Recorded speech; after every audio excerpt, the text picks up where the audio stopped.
In our last video, I spoke to you about how you can earn living in the country that you currently are in because of that misconception or that mindset that you need to be in another country to be wealthy. Now, I also follow up to that video, and of course, with several questions people have been asking, I'm going to be coming from another direction regarding that particular issue. So please sit tight and don't leave, listen to the end. Now, the currency may change, the country may change, and the economy may change, but some money habits work almost everywhere. I'm going to use that caveat almost. Not everyone works, but almost everywhere. So if you're concerned, maybe you just relocated to another part of the world and you're concerned about how you can earn even with the change in currency, or maybe still where you are, I'm going to be sharing with you a few things that have worked for quite a number of friends I've consulted for in the past that will still work for you. And like I always say, building wealth starts first of all with your mindset and your financial habits. So this channel focuses on building good financial habits, good financial strategy to keep you from being broke. The first habit I want to discuss with you, which works in any part of the world, is spending less than you earn. We are talking strictly healthy financial habits. Spend less than you earn. Simple, powerful, and often one of the most ignored strategies in building financial wealth. A lot of wealthy people I know spend less than what they earn. They don't spend everything they have. So it's not like you're going to earn $1,000 today and then you're going to spend 950 out of $1,000, lifting with only $50. And then you start having questions like, hey, where did all the money go? What did I do with my money? The simple truth is you do not have healthy financial habits. So one habit I want you to start cultivating from today is to spend less than what you earn. Of course, remember the rule is to always save a certain percentage of whatever income that comes to you.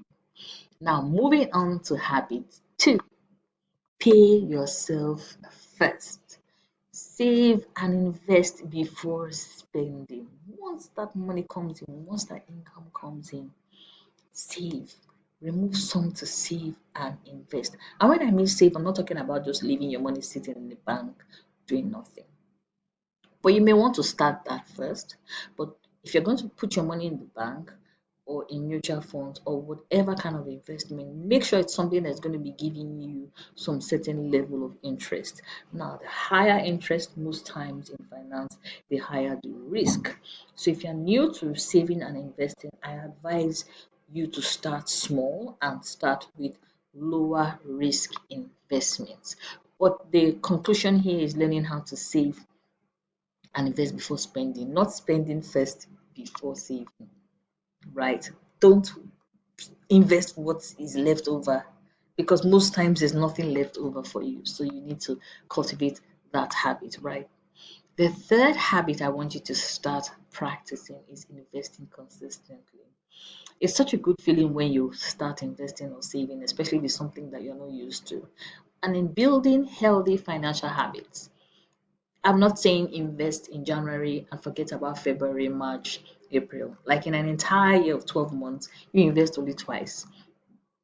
Hold on. Like I said, start small, but ensure that whatever you're starting with is consistent. I mean, even if it's just $50, $10, $20 that you're investing, let it be consistent. Over time, you develop a habit of being able to do what we call delayed gratification. You develop a habit of being consistent in saving. And trust me, emergencies come up. Rainy days come up. There are days you're just going to be so cash strapped, you're just going to need a bailout. So rather than taking a loan, you already have investments earning dividends and profit for you that you can actually use to save yourself during maybe a time of crisis, emergency, God forbid, or for some reason you have something you need to do, pay your bills, anything. Okay, things happen. This is life, and you must be ready and prepared because there's no warning signal or warning bell. Some things just happen. So, habit number three is to invest consistently. Ignore the headlines and focus on just being consistent. Don't get trapped in that exorbitant or luxurious lifestyle, social media lifestyle, or what your friends or your neighbors are doing. You are the one that knows where the shoe is pinching you the most. So you need to cultivate the habit of saving and investing, and ignore whatever is going on around you as much as possible. And I have friends that help every other person financially, lend and borrow people money a lot. They like to please people. People pleasing does not help you to grow wealth in finance. But let's move on from that. Now the fourth habit is to keep learning. You cannot become financially sound if you do not have the right kind of financial information or knowledge. Like they say, knowledge is power. So you need to keep learning. You need to be interested in what is happening around you financially. The exchange rate, the dollar rate, your currency, the power of your currency, the best kind of businesses, the best kind of investment.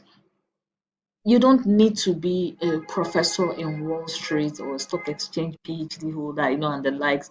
All you just need is basic information and intuition.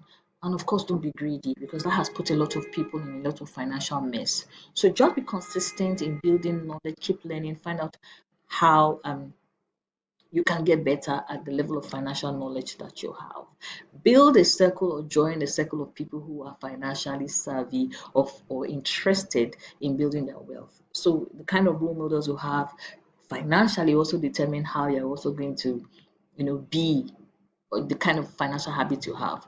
But it's not enough to be in a financial circle. It's actually doing something about your financial situation. So your income usually shows the level of financial knowledge that you are exposed to. The fifth habit here is to avoid lifestyle inflation. I'd mentioned it previously.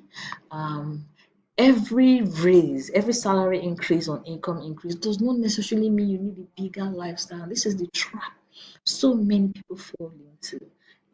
They immediately start buying the loads of jewelry, expensive bags and shoes. Now, I'm not saying it is wrong to enjoy yourself, to actually enjoy the fruit of your labor, but don't turn it into a lifestyle. One off soft life is good, but if it becomes a lifestyle, it's going to be eating into your savings, eating into your investments, and you'll just find yourself broke at the end of the day.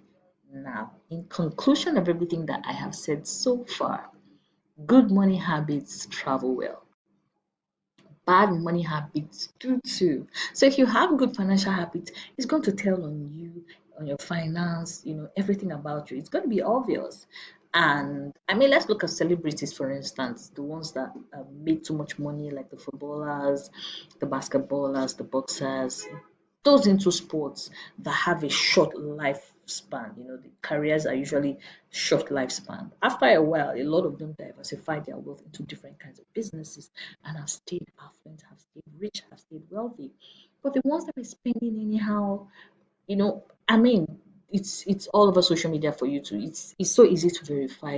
A lot of them have become broke, so broke that you'd even find it so difficult to believe that these people were once very rich and flowing in money.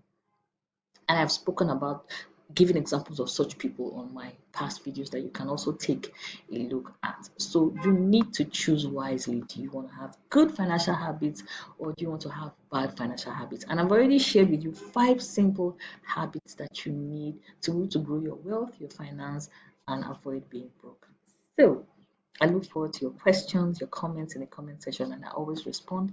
Tell me what you think, or which part of the financial habits do you struggle with, and then let's have a discussion about it.